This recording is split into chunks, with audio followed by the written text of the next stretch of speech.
wabarakatuh.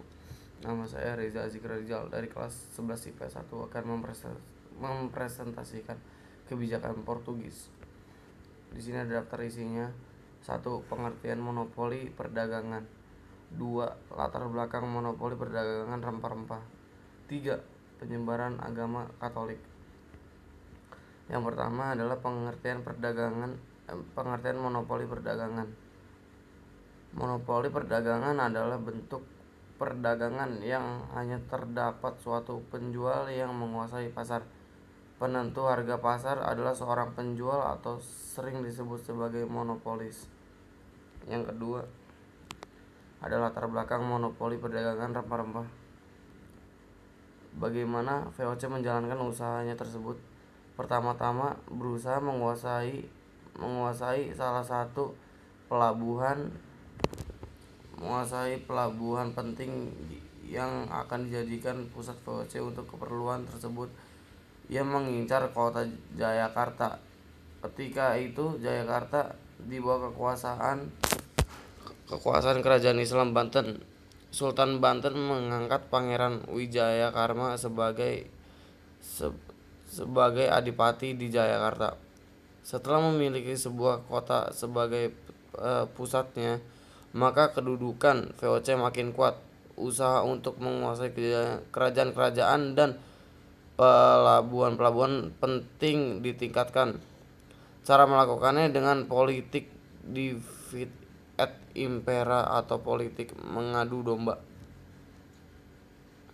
Selanjutnya, bila terjadi pelanggaran terhadap peraturan tersebut di atas, maka pelanggaran dijatuhi hukuman itu berupa melanggar monopoli dan pemiliknya disiksa atau bisa dibunuh. Selanjutnya, puluhan ribu batang tanaman pala dan cengkih dibinasakan, ribuan rakyat disiksa, dibunuh atau dijadikan budak. Yang selanjutnya, penyebaran agama Katolik. Sejarah Gereja Katolik di Indonesia berawal dari kedatangan bangsa Portugis di Kepulauan Maluku. Di Kepulauan Maluku, orang pertama yang menjadi Katolik adalah orang Maluku.